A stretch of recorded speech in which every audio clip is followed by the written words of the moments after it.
So hi, thank you very much for this invitation to present today. I am Lara Silvers. I'm an academic in the School of Science and Technology at City St George's, University of London. And I'm Miranda. I'm learning designer, project manager, educational technologist, all of those things at City St George's, University of London. Great. So what we want to share with you today is a development that's been ongoing at City for a few years now about a different way that we wanted to approach online learning in relation to conversion masters in computer science as a kind of prototype, if you want. And then we're thinking about going on and taking this to other disciplines such as engineering and other things as we go forward. So we're going to start off pretty simply once slides are up in a moment, talking about what sort of need this program is addressing. Some of it will probably be familiar given what else has been discussed over the last 2 days, but we do have some sort of unique bits as well. So we'll make sure to cover that in terms of need. We're then going to go into more detail about how we've actually addressed that need. So how do we make learning flexible? What does this mean for module development and structure? How crucially do our teams work together to actually achieve all of this? What our students have said and how so far, and what sort of engagement we have, and then feedback and reflections after 4 years of developing this and 2 years of running it live. Some thoughts on how it's going so far. Great. So where we were at the start of this, myself and the then Deputy Dean and Dean were talking around the space around online programs. We wanted to give an online offering that could meet the needs of a developing workforce. However, when we looked around in the sector, what we noticed was there was quite a bit of variety out there, but there was a number of different intake points. So some people had 2 intakes a year. Some, I think, were still 1. But 2 to 6 were typical. Many providers were doing a purely on asynchronous delivery, but also there were a large number providing synchronous delivery. And some universities were doing their entire program development and delivery in-house, and others were working more in partnership with an OPM. So that might be in relation to their admissions or student support or other aspects, with the academic delivery still being in-house. But what my years before this, I was an associate dean looking after student experience, was motivating me was there's still a bit of an assumption that all students, once you start a module, could keep going together. And my years of working with students know that there are things that will occur in term, regardless of the length of programme, that will always mean that students can have a feeling of falling behind or needing to take a break, because we tend to think very much as a student cohort rather than an individual student trying to navigate this. And I wanted to see if we could do something slightly differently. So given that I was seeing there were only limited intake points, and there's this feeling about a pressure to keep up on many programs if you're working of teaching through a term, we wanted to try and do things a little bit differently. So that was the motivation behind this. Okay.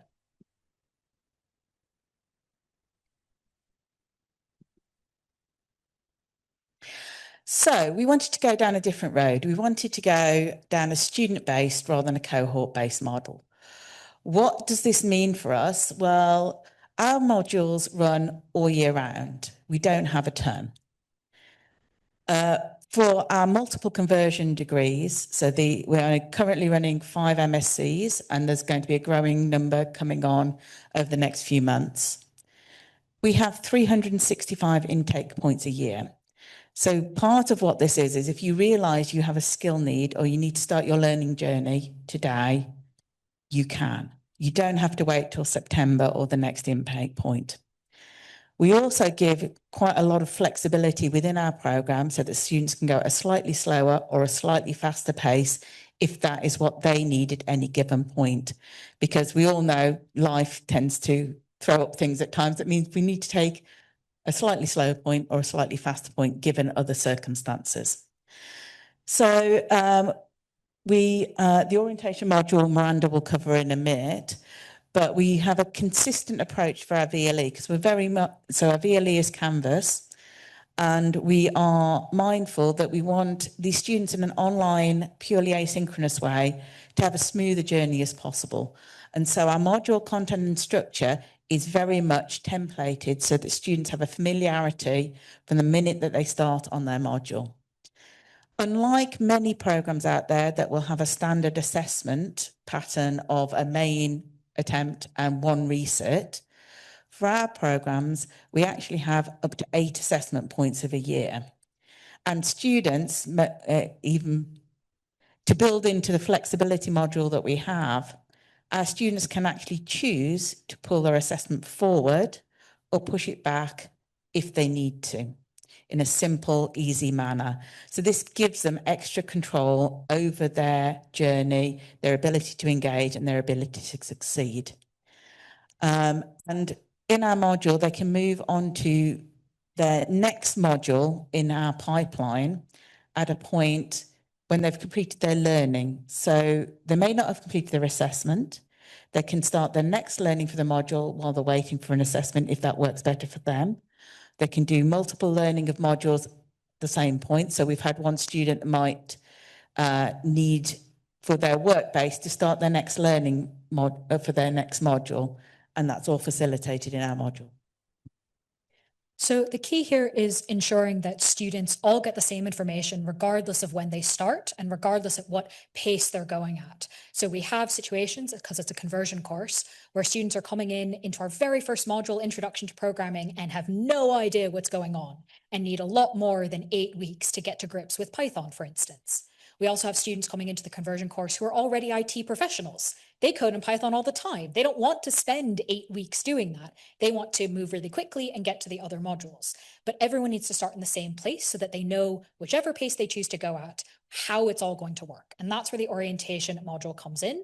So it's a really key module that all the students start with around not just the content of the course, but also how to use the VLE effectively, how to do online learning, how is the program going to work, where do they have these choice points. So we're not waiting for students to get to the end of the module to figure out that they have this flexibility. We're telling them about it really very much upfront.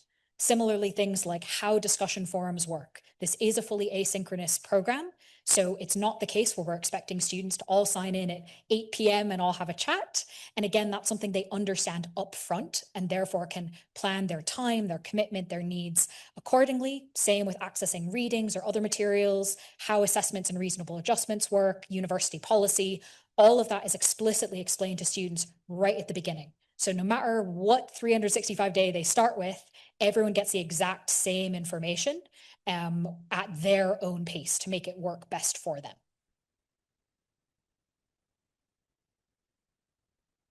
Okay, so our approach, because we are running our modules all year round, has to be very much prep first. So with our modules, all of the content is developed very much in advance of building the modules, and it goes through lots of different checks. So it will go, as a module leader, they will create their materials. It will then go through to a senior academic colleague to give an extra perspective, that peer feedback on whether we think that it would be pitch right for students, whether it has the joined upness with the other modules. And then it will go over to colleagues in lead to do further checks around things like accessibility and other things. So we make sure, as good as we can, in advance of the students being onboarded, there's a clear package of material for them to do. Academics will develop all of their video content and materials, and each block, as I will show later, has a very clear structure that all academics will follow. And also, just to think about the student journey, if you're not familiar with it, all of our materials go through, it's a US quality standard called Quality Matters around online learning materials that really checks the student journey, not the content, not the academic materials, but whether students will find it easy to understand, navigate, and find their way through the journey. And all of our modules go through that. So each of our modules has the same structure, identical, again, so that students feel very familiar as they navigate through the modules in this asynchronous online world. So each of our modules has 8 blocks. they can work through these at their own pace. So if a student needs to spend 3 weeks on block 3, that's fine. If they want to spend 1 week, that's fine. Each of these materials has the same pattern, with the mid-module coming around block 4, but the mid-module assessment can be taken at any time. So if a student gets to block 4, we encourage them to take that assessment there before moving on. But if they feel like they need more time to consolidate their knowledge, to really feel comfortable before taking that assessment, they can, anytime until the final assessment point. For our final assessments, which I said there are 8 a year that we run for students, we give them around 4 weeks to do that assessment. This is again being mindful that students quite often feel pressured about assessments and also the world of work. All of our students have jobs and families and other responsibilities. And so we give them a large period. We guide students that it should take about 15 to 20 hours to complete that assessment. So we're giving them far longer to allow this to slot around the rest of their commitments. And students work quite well by themselves with the materials that we've given. And we also allow them to contact and interact with students and the academics via a suite of forums and emails where we have very clear response times, where students are expected to receive a response to forums within 24 hours and posts on emails within 48 hours to keep them going with their learning journey and where they are.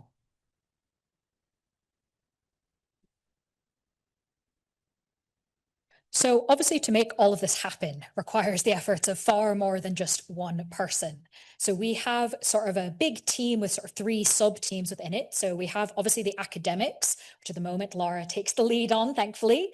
And the academics develop the module content. So they decide kind of what's the most appropriate topics to cover, in what order. Obviously, they're the subject matter experts, right? So they also then are the ones that record the video lectures, they respond to student queries, they set and mark the assessments. In many ways, kind of the quote unquote traditional things that academics do, right? We have external examiners, all of that sort of thing, just the same standard of rigor that one would expect. We also then have my team, the educational technologists and learning designers, who provide the project management. So we have at the moment, I believe, 19 live modules. So keeping track of which bit needs to be developed where definitely takes some work. And my team also makes sure that all of the content that the academics are checking, once they make sense on the academic side, that the concepts are clear, it's all the right examples. Do they work on the technology side? Are they accessible? Are they clear? Do they follow consistently from one block to the next, from one module to the next? We sort of keep sight of those sorts of things. We also provide support to our academics in filming the videos so that they all look and sound glorious, with the editing as well, and then building and maintaining the VLE so that it all looks really nice and consistent. And we have sort of best practice in terms of how things are stored on the VLE so that we make sure that no matter where our students are in the world, everything loads really easily and all the links work and all of that good stuff. And then, of course, we have our course office team who coordinate with various external people. I mentioned the external examiners a moment ago. And they also support the academics with student queries as needed. So that's especially around things like enrollments and access and stuff like that. So we take very much a team attitude and a student focus. So the goal is we want all of our students to be able to succeed in the program. And it's not about kind of casting blame or anything if something isn't quite right or needs to be adjusted. It's how do we work as a team? And whether that has to always be a combination of the expertise of the course office, the expertise of the academics, the expertise of us as educational technologists. If we only had one type, there's no way that this would work.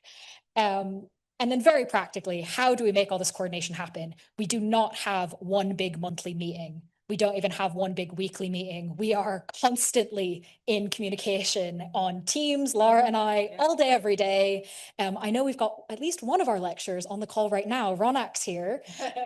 And I don't even know how many emails Ronak and I exchange in a given week, but it's quite a number. So this is not about kind of, oh, everyone keeps their distance from each other. It's very much an integrated project. We communicate about kind of everything all the time. Sort of when in doubt, ask questions, I think is generally how we operate.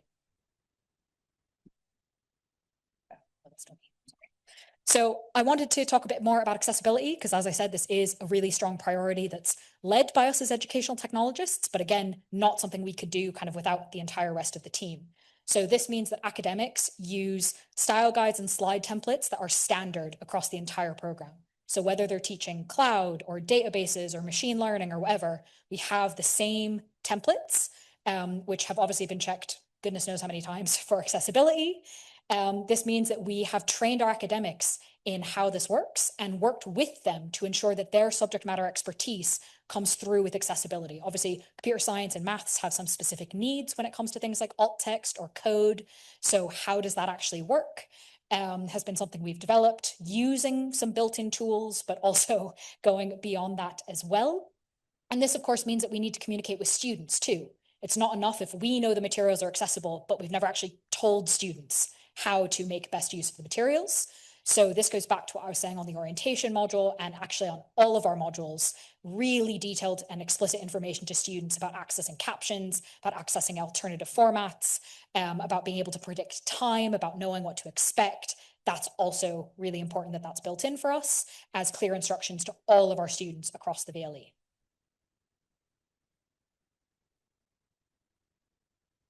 Okay, so this takes us to our students. At the minute, we have around about 500 part-time students. These are a global community. Many of them are based in the UK. It's around 60%. But we have students all around the world. I've got a student in Iceland, a student in Jamaica, all taking this for different reasons, at different paces and with different needs. The typical student is between 25 and 35 because they're motivated by work. But our students go up into, some of our students have, you know, in the 60s, and I think there's even past 70 for some of our students. You know, they are learning for their needs and for what their motivations are for many different reasons. So, so how this flexibility works is very different for different students. So some students are choosing to take multiple learning for multiple different modules at the same time because they have, for whatever reasons, they might be either between jobs or they can study a bit more than other students, wanting to go that little bit faster to reach the end of the masters. Other students are going at clearly a much slower rate. So we're not prescribing a typical study point. So typical part-time study for MSc students would be 2 or 3 years on most programs. One of our students or a couple of our students have completed in around 15, 16 months point, and other students will clearly be on a longer path because that's what they need in order to complete. But they are all continuing, and we've got very good continuation rates. So what this means in terms of some of the takeaways from having worked on this now for a while across the both of us is that focusing on student flexibility and centering that throughout the student experience, the design of everything, it can be tricky. I'm not going to lie and say that kind of preparing everything in advance, yeah, that does take a lot of planning and a lot of effort, especially on the part of our academics to make that possible. But it really has benefits from what we're seeing of students being able to and taking advantage of this flexibility that has been built in. Similarly, the why of accessibility is really important, right? The whole key of student experience here is not just about sort of a tick box exercise. It's about how we all work together to really center what students need and ensuring that they can get it in the most straightforward way possible. Obviously, to make this work, everything needs to be really clear. So none of this is based on or designed on vibes. It is very much standard processes that everyone knows. So we try as much as possible to avoid any sort of situation where one student hears this and another student hears that, or even one academic hears this and another academic hears that. It's all really sort of above board, standard, transparent, clearly documented so that there's as little uncertainty for really anyone at any point in terms of expectations and how to make this work. And this is something that obviously we came in with the mindset of wanting to get to this place, but it's one thing to have all these great ideas that Lara outlined at the beginning, and a very different thing to be here, 4 years later with almost 500 students, right? These processes and trust build over time, but a lot of this sort of team mentality and ensuring everything is documented and transparent, I think is a big part of how we've gotten to this point. Okay. So if you want to know more, there's a link on the website, and thank you for listening.